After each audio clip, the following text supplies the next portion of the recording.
For over 200 years, one name has been at the center of almost every conspiracy theory about global finance: Rothschild. They've been accused of starting wars, controlling currencies, and manipulating governments from behind the scenes. The internet is flooded with claims that this banking dynasty secretly rules the world. Some say they own every central bank. Others claim they control more wealth than entire nations. The estimates of their fortune range wildly from hundreds of billions to hundreds of trillions of dollars. But here, what was the problem? Almost everything people believe about the Rothschilds is either a huge exaggeration or just completely false. The real story is way more fascinating and reveals a lot more about how financial power actually works today.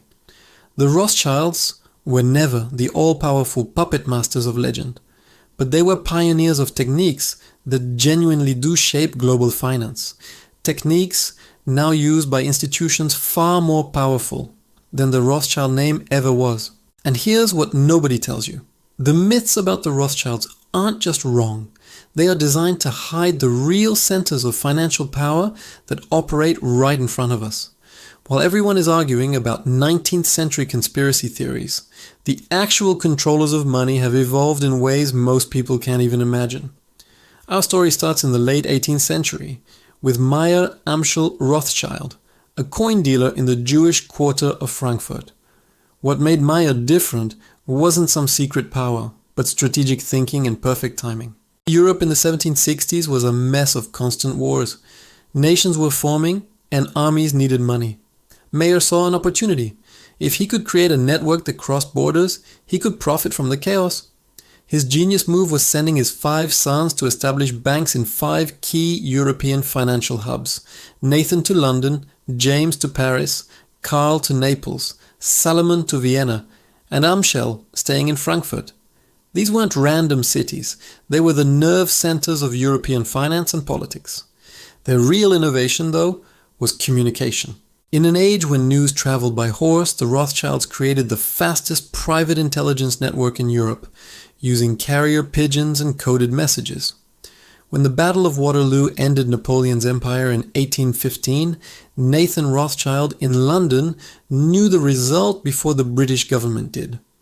But the legend that he crashed the stock market with fake news is a myth created decades later.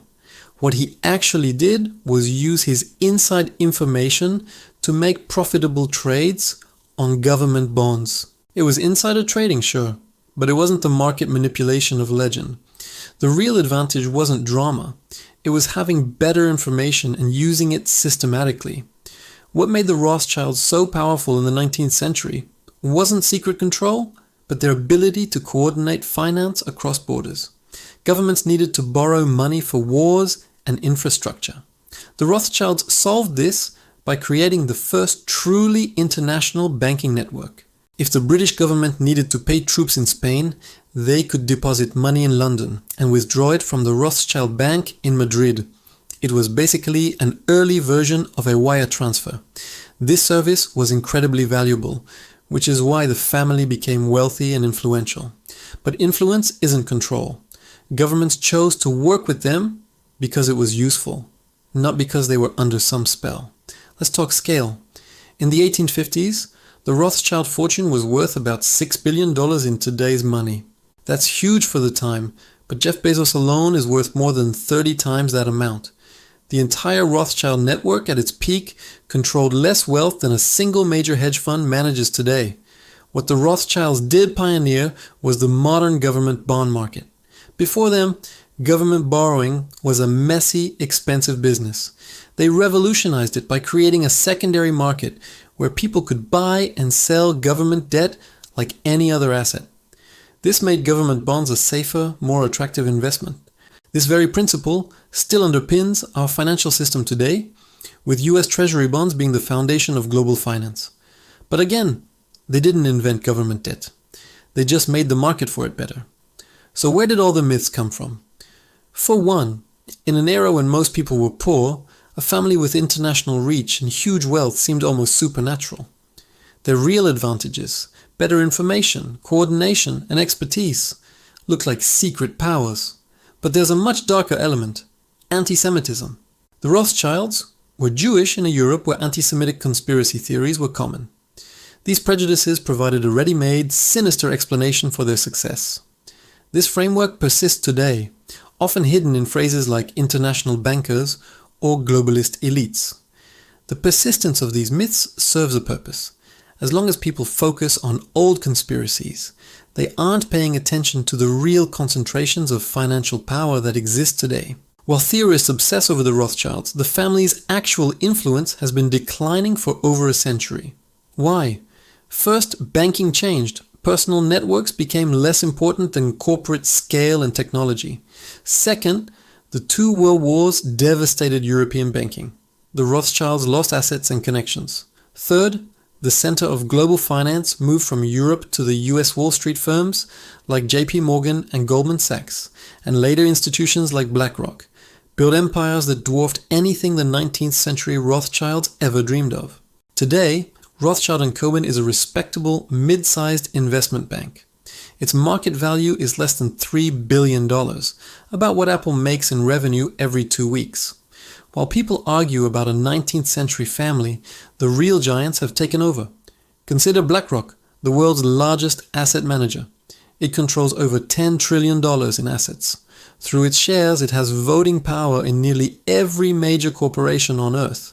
Its risk management system processes 7% of all global financial transactions. This is real influence, far beyond what the Rothschilds ever had. Or take the Federal Reserve. It can create trillions of dollars with a keystroke and set interest rates that affect every loan on the planet. The Bank for International Settlements coordinates policy for 63 central banks, affecting billions of people.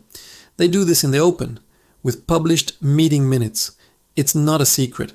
The Rothschild banks today still manage wealth for rich families and advise on mergers, but their scale is modest. So, why do these myths survive? They offer simple explanations for complex problems. It's easier to blame a secret group than to accept that the world is chaotic and unpredictable. And these myths distract from the real power structures. While we debate old conspiracies, institutions with world-shaping power continue their work, largely unnoticed by the public. The irony is that the Rothschilds' innovations are what drive modern finance. Information advantage is still key. Firms spend billions on data and algorithms to be microseconds faster.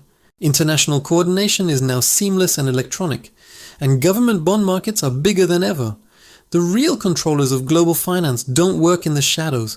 They publish annual reports and testify before Congress. Their power comes from legal structures, not secret plots. BlackRock's influence comes from managing our retirement funds. The Fed's power comes from its legal authority. These aren't conspiracies.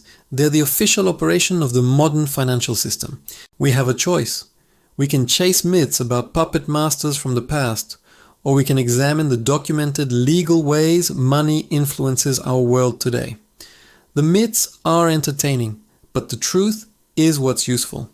The Rothschilds were never the omnipotent rulers of legend.